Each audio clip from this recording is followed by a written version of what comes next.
puis après... Bonjour à tous, merci pour votre attention. Alors, il faut bien appuyer le micro sur le menton, le bord du menton.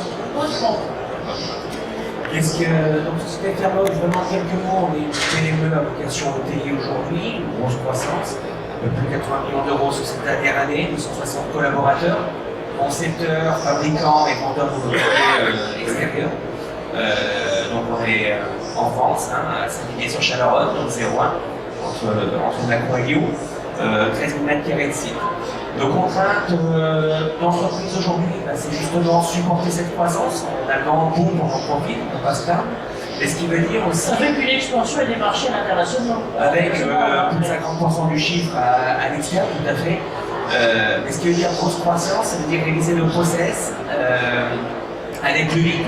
Les difficultés du marché font que Fermop a été tiré par les clients dans le local, donc des attentes qualitatives qui ne cessent de croître, donc qui demandent encore à nouveau à retravailler les processus.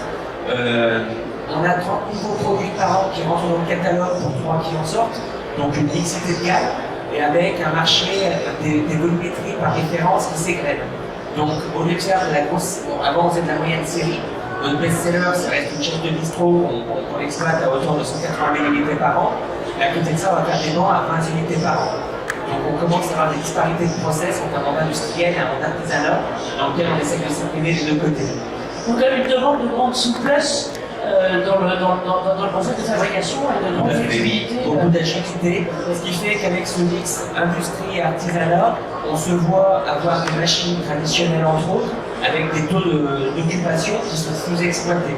On a des machines qui tournent 30% de leur temps en activité, le reste sont à l'arrêt, et qui nous permettent de garder un certain savoir-faire, de répondre à des appels spéciaux. Et c'est là où la valeur humaine est très importante dans le processus.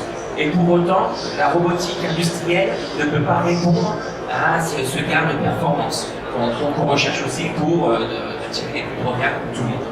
Alors comme Romain est très modeste, je vais quand même dire que c'est lui qui est le responsable de la performance industrielle pour le groupe, c'est-à-dire pour les 3 entités finalement. Aujourd'hui, faisant de la croissance externe aussi, on a racheté des concurrents par opportunité de croissance, on demande de produire plus, donc on a aussi acheté d'autres sociétés pour optimiser notre capacité de production, avec encore un ADN PME qui était très marqué chez nous et qu'on cherche à transposer dans le groupe.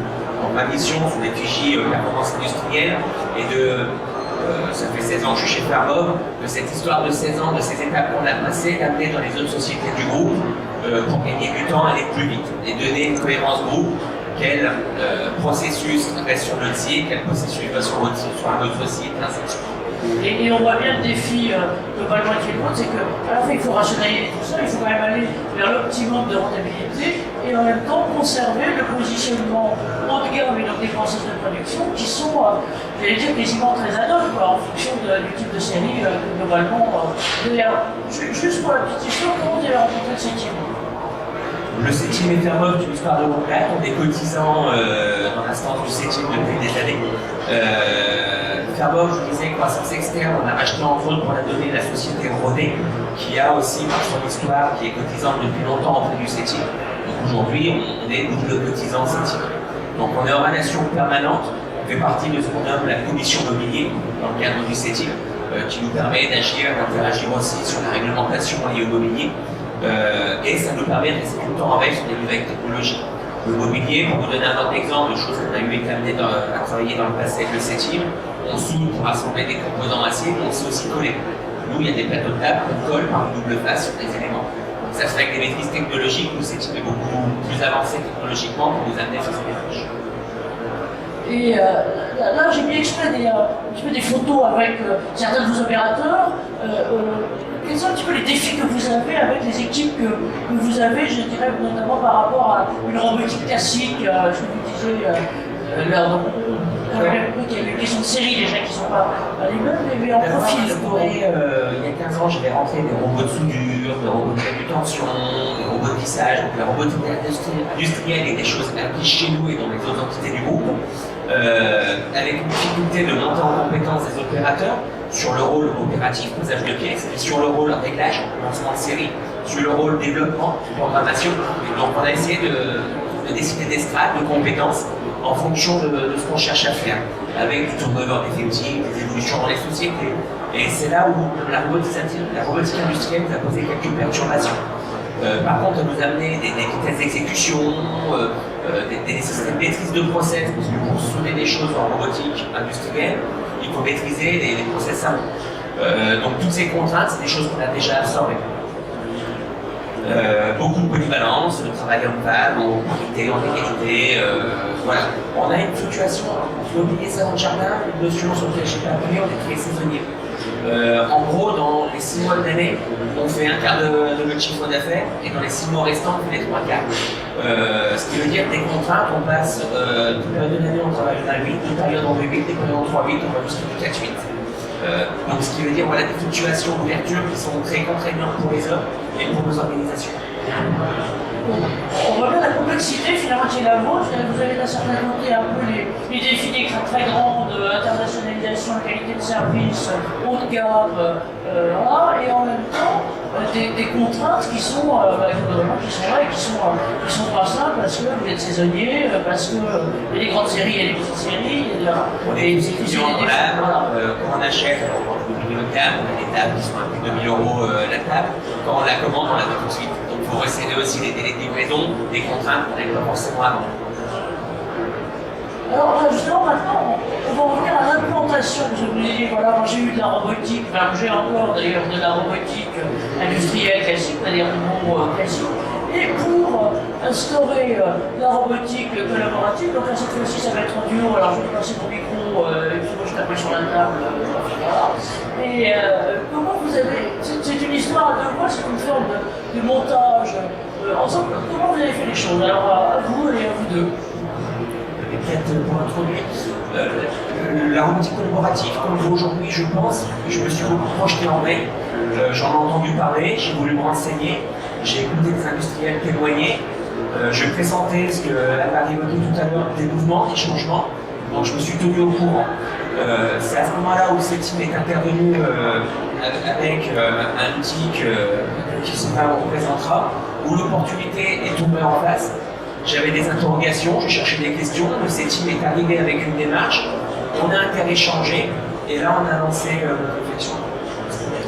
C'est tout à fait ça. Le CETIM avait mis en place, a créé un diagnostic qui permet justement d'aider les entreprises à mettre en place, à identifier déjà les applications collaboratives qui seraient intéressantes de mettre dans l'entreprise en fonction des enjeux et des critères de l'entreprise. Et c'est suite à ce lancement d'études qu'à travers les commissions, effectivement, Fermob a levé le doigt pour s'initier dans cette démarche, ce qui a permis doublement pour le CETIM de répertorier un ensemble de cas d'application très riche, lui permettant à la fois de mettre à hauteur l'outil, mais aussi à informer de plus en plus d'entreprises sur ce qu'il est possible de faire, et à la fois aider Fermob dans sa démarche. Finalement, c'était également une fonction. Je remets mon grain de sel, pardon, je viens de trouver un micro. Je remets mon grain de sel pour vous dire que, vous avez vu à quel point, dans les deux interventions avant, il faut prendre le temps d'approfondir le démarrage et de bien identifier les besoins, les situations. Encore une fois, pour le pas, c'est toujours l'importance, dans toutes les étapes, qu'elles soient industrielles ou de n'importe quoi, de se donner le temps de la préparation avant. C'est vrai, je vous disais, j'étais en maturation sur le sujet, j'ai fait la réflexion, d'assister à des conférences ou à des échanges. On prend ce qu'on entend, on essaie de le traduire et de se projeter. L'intérêt avec le CETIM, c'est qu'on a des gens qui ont vécu d'autres choses dans notre société, de par leur présence un petit peu partout. Et l'idée, plutôt que de se projeter, on dialogue. Et on met quelque chose de concret. Donc le but du CETIM, c'est passer dans nos murs. Je vous disais, j'ai fait volontairement tout à l'heure, on est double adhérents avec deux sociétés du groupe. Donc on a même matché. Le premier jour, ça s'est passé chez Fabor, le lendemain chez René. Ce qui nous a permis de faire double dose, d'entendre deux fois le discours et pouvoir vraiment capitaliser et vraiment interéchanger et mettre du physique, d'être devant des installations où on parlait de vrai. Pas juste des idées qu'on peut se faire sous une vécu sur notre. Alors typiquement, notre démarche peut-être en aparté, on a été un petit peu particulier sur cette approche de nouveau pour Fermob. On a lancé un projet Globo, donc on a acheté, on a investi, c'est en cours. Ça fait 2 mois qu'on est en action sur le sujet, mais on a officiellement pas acheté un équipement industriel avec un but de retour sur investissement. On a été chercher un projet de R&D. Je l'ai vendu comme ça à la direction m'a suivi avec l'appui du CETIM. Donc ce qui veut dire qu'on a voulu jauger les enjeux ergonomiques, qualitatifs, productivité, voire même, je vous disais 30 nouveaux produits par an. On s'est même projeté à se dire peut-être qu'à un moment on pourra développer un nouveau produit avec vocation d'avoir un processus cobotisable chez les pétroliens dès la conception du produit. Donc on voulait jauger les performances potentielles de ce processus. Là, je me permets encore une fois de vous interrompre pour vous dire à quel point c'est malin.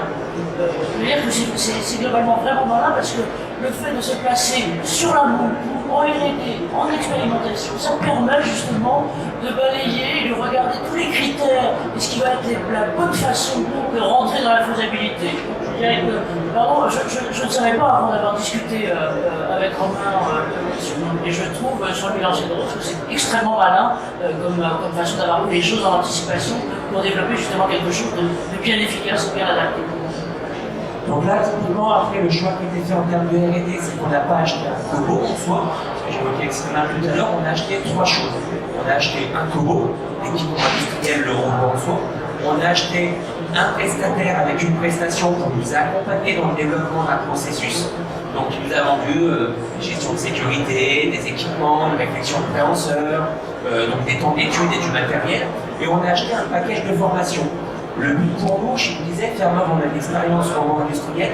Par contre, aujourd'hui, on passe 100% par des intégrateurs. Je ne sais pas gérer une interface entre un automate et un robot.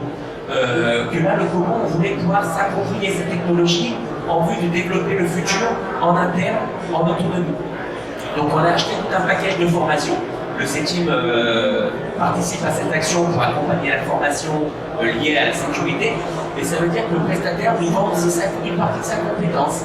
Donc, dans la recherche, là vous avez le schéma d'implantation qui est entériné lors de la commande sur une presse à poussée horizontale. Donc, le schéma de principe avec des zones de sécurité. C'est ce qui nous a vendu pour la mise en œuvre et la performance de cette installation. Peut-être le diapo suivant. Vous avez ici la réalisation, je vous dis, qui a été déployée il y a 2 mois, donc qui est conforme à nos attentes. Et vous pouvez voir sur notre approche, alors sans trop entrer dans les détails techniques, mais le Kobo en soi, le bras manipulateur.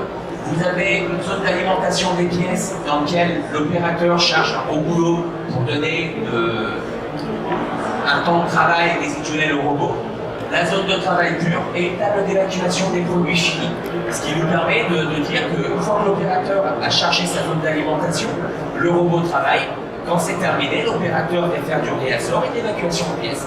Et pendant ce temps, en termes de retour sur investissement, c'est ce qu'on voulait mesurer, qu'est-ce que ça apporte, l'opérateur est concentré à d'autres tâches. Donc en gros, ce qu'on a ciblé, c'est 10 minutes de charge-décharge sur 1 heure de travail. Avant, donc, vous avez une petite vidéo du processus, donc on est sur la mise en forme, sur la presse à poussée horizontale de plein d'assises de chaîne, donc avec un opérateur qui prend les 2 pièces, qui vient les positionner dans son outillage avec une préhension à bridage. On est sur des opérations de tournement 100% manuel à la gestion du manuel, donc des petites erreurs, des petites anomalies de posage qu'on voit dans le type de process. Une mise en forme, il y aura une évacuation, un contrôle des pièces, avant de ranger les produits finis dans le contenant. En ordiné, on n'est pas sur des gros volumes, c'est 150 heures de production annuelle.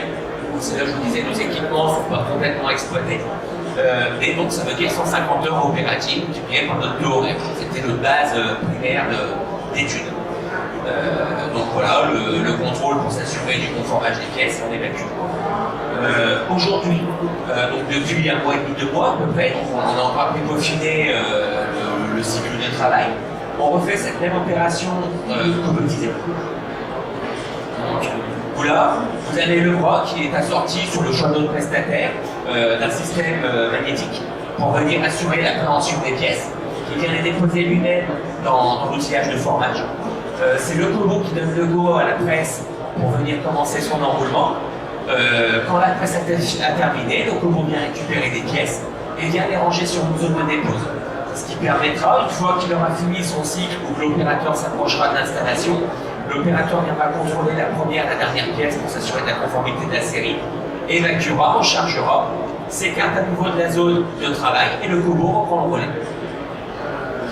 Aujourd'hui, Sylvain a appuyé l'accent, on voulait mesurer aussi cette efficacité des robots. Le robot industriel va très vite, le Kobo va beaucoup moins vite. C'était l'appréhension qu'on avait avec nos opérateurs, c'était cette perception. Par contre, concrètement, pour moi, alors, vraiment sur du chiffre matériel, il nous fallait 0,7 minutes pour former 2 pièces en version manuelle. On a commencé au Kobo, on est passé à 1,4 minutes, vachement plus long. On est tombé actuellement à 1 minute, il nous reste du travail à faire. Par contre, 0,7 minutes à payer un opérateur devant la machine ou 1 minute sans opérateur, c'est pas le même prix de revient pièce, c'est une modalité de calcul. Donc il y a quand même cette notion financière. Après notre vocation, je vous disais 150 heures de production sur cette machine pour cette application. On a clôturé cette première phase de R&D, de veille. Maintenant, l'étape suivante, c'est est-ce qu'on emmène une deuxième activité sur cette machine. Et on avait fait en sorte de construire le robot pour qu'il soit mobile. Sylvain en parlait tout à l'heure, il est sur un chariot mobile qui est indexé à la machine. Donc l'idée suivante, c'est de dire je vais prendre mon Kobo mobile, je vais l'emmener devant d'autres machines pour traiter d'autres applications.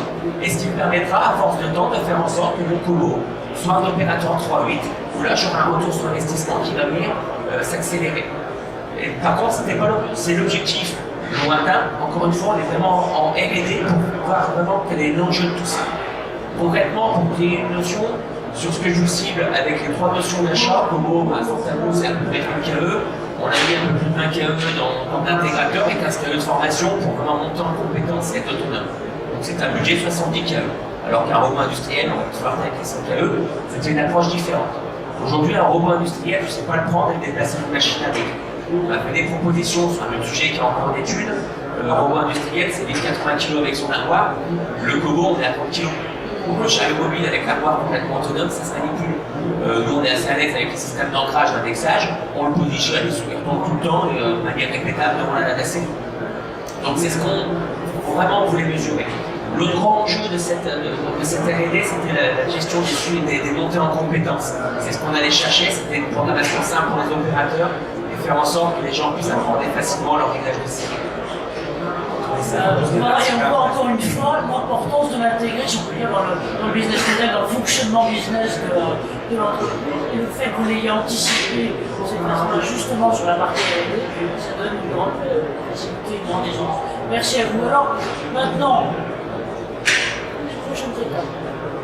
Alors juste à préciser par rapport à ce qu'on vient de voir, c'est un exemple phare de la robotique collaborative. Ce qu'amène vraiment la robotique collaborative, c'est ça, c'est le fait qu'on puisse avoir un robot déplaçable. Et en ROI, ça fait une vraie différence. Ça, c'est un élément important qu'il faut préciser par rapport à la robotique classique. Le deuxième élément, il a été dit par Fermo, il est très très important aussi, c'est que c'est un couteau suisse. C'est-à-dire que c'est un élément qui doit être approprié par l'entreprise et que l'entreprise va justement moduler entièrement ses besoins par rapport à la robotique classique. Donc ça veut dire effectivement ne pas négliger une certaine montée en compétences autour de cet aspect pour maîtriser l'outil et pouvoir, à l'image de la R&D, le mettre à l'endroit où ce sera le plus judicieux à un instant T, puisqu'en fonction de la flexibilité qu'on a vu demander par ce type de PME, à un instant T, ils seront en train de plier justement ces parties, si je me souviens bien, d'assises. Et après, il pourra être ailleurs en fonction des enjeux et des critères, des priorités de l'entreprise. Donc ça, c'est des éléments très très importants à avoir à l'esprit. Alors on les a effectivement accompagnés autour de la méthode Arthur, méthode qu'on a développée au sein du CETIM après une grande observation de nos accompagnements. À savoir qu'à force d'accompagner les entreprises, au départ, on a accompagné plus d'une 50aine d'applications collaboratives avec du robot collaboratif, on s'est aperçu qu'il y avait un gros besoin d'aider les entreprises à faire le bon choix, au-delà de l'aspect sécurité, du bon robot au bon endroit. Donc dans toute cette perspective technico-économique et réglementaire. C'était vraiment un enjeu très fort. Et on a couplé finalement mon expérience de la sécurité avec l'expérience d'un collègue qui lui avait fait l'accompagnement RSPME, donc l'accompagnement de 250 PME en France à l'acquisition du premier robot. Donc quelles sont les questions qu'il faut se poser, comment le retour sur investissement va être fait, ainsi de suite. Et en couplant les deux outils, on a pu justement donner jour à un outil, on va dire, suffisamment adapté et facile à utiliser rapidement dans un contexte de PME. Alors si on va un peu plus loin, le but du diagnostic, c'est quoi? C'est de faire un état des lieux, d'abord d'une manière générale, c'est-à-dire d'évaluer les critères, les enjeux de l'entreprise. Au plus haut niveau, quel est l'enjeu de l'entreprise? Est-ce que c'est l'amélioration de la productivité? Est-ce que c'est l'amélioration de la qualité? Est-ce que c'est les enjeux ergonomie, TMS, ainsi de suite? Quels sont les enjeux très forts? Après, on participe d'abord par une identification qui est faite par l'entreprise sur différentes applications. C'est déjà posé la question, est-ce que c'est intéressant ou pas d'aller vers un type de robot collaboratif ou pas sur telle ou telle application? Ou est-ce qu'il y a d'autres centres d'intérêt? Donc on fait un tour d'atelier, on regarde l'ensemble du process et on essaye de se projeter sur l'ensemble du process en le détaillant aux besoins. Le but après, c'est de mixer ce qu'on a vu, les critères de l'entreprise, ses contraintes, et une matrice de choix dans laquelle on a répertorié tous les points essentiels à la mise en place d'une solution qui pourrait aller d'une assistance simple au geste jusqu'à la machine spéciale. Sur un cas particulier de l'entreprise, quelle est la meilleure solution? Et à travers cette matrice et ces différents critères, on va justement pouvoir informer l'entreprise de ce qui, par rapport à une application donnée, serait le plus approprié, mais surtout en fonction de quels critères. Donc on va faire ressortir ces critères, on va dire vos critères sont les suivants, les critères de telle ou telle solution sont les suivants, et en mixant les deux, on s'aperçoit que cette solution est plus appropriée qu'une autre. Donc l'intérêt, c'est vraiment de donner beaucoup d'autonomie aussi à l'entreprise à la suite du diagnostic, puisqu'elle saura aussi pourquoi ce choix est plus approprié qu'un autre. Et donc, si les critères changent demain, retrouver cette autonomie dont on parlait sur la robotique collaborative aussi, pour pouvoir faire le pas d'après et pouvoir aller sur d'autres applications. Alors si on va un petit peu plus loin, Anne-Marie, terminer sur le sujet, il y a encore des vigilances à avoir autour de ça, la mise en place de la robotique collaborative, et c'est ce qui a été très bien dit aussi par M. Gauthier, c'est aussi la formation, parce que ça ne s'intègre pas non plus n'importe comment au niveau de la sécurité. Et il y a beaucoup de choses encore à l'heure actuelle, notamment sur le robot collaboratif et sur les notions d'effort transmis sur différentes parties du corps. On fait beaucoup parler. Il y a une approche à avoir, et la disposition du robot, ses trajectoires, sa configuration interagissent directement sur la sécurité. Effectivement, on a développé des protocoles, des mesures pour pouvoir le qualifier, mais il y a encore des choses qui grenouillent autour de ça, et il faut savoir que ce n'est pas encore complètement stabilisé. Il faut vraiment avoir un accompagnement pour vivre après cette robotique collaborative en entreprise de manière totalement autonome. Donc pour information, on a aussi écrit des ouvrages sur la question pour aider sur le sujet. Et donner cette autonomie qui est un gage de flexibilité, on l'a bien compris pour les pays. Merci à vous et bravo globalement pour ça. Ce que je vous propose dans les minutes qui nous restent, c'est que peut-être on pense à quelques échanges, à quelques questions. Qui a envie d'intervenir et de poser des questions? Je vous demande. Vous rebondissez l'un sur l'autre. Alors, peut-être sur cette subtilité en termes de gestion de sécurité, sur ce que l'on questionne, c'est que la sécurité nous fait peur pour nos opérateurs qui connaissent le robot industriel, la machine, pour les manuels. On a fait un choix qui pourra être réalisé par la suite, de dire que je ne cherche pas à ce que l'opérateur soit à côté du combo. On a mis des radars, quand l'opérateur s'approche de la zone, j'arrête mon combo. Je disais, je ne cherche pas vraiment d'optimisation de prix ou autre, je sécurise avant tout. Donc c'est un choix où cette team nous a appuyé pour nous préconiser les moyens avec notre intégrateur. Et dès qu'on s'approche, le robot ralentit, voire s'arrête. On perd un peu d'occupation machine, mais quand l'opérateur repart, on remet en route. Comme ça, je repousse au maximum l'enjeu sécurité pour les gens et vraiment les protéger au mieux. C'est tout à fait ça. Dans le choix d'une solution, parler de solutions technico-économiques et réglementaires, c'est tout à fait ça. Il faudra prendre les enjeux et voir jusqu'où on peut aller, quelle est la complexité après d'intégrer une sécurité qui serait pas facilement appréhendable par tout le monde en termes de conformité, et de voir si ces enjeux, jusqu'où on les mène. Est-ce que ça vaut le coup de franchir le pas d'après avec une compétence différente, avec la complexité de lorsque je déplace ça sur une autre machine? Est-ce que c'est encore conforme? Est-ce que je suis toujours dans la réglementation? Il vaut mieux une approche plutôt moins focalisée sur le moindre denier à gagner et avoir quelque chose de beaucoup plus flexible, effectivement, plus facile à prendre en main. Toujours la même question. Merci à vous. Question là.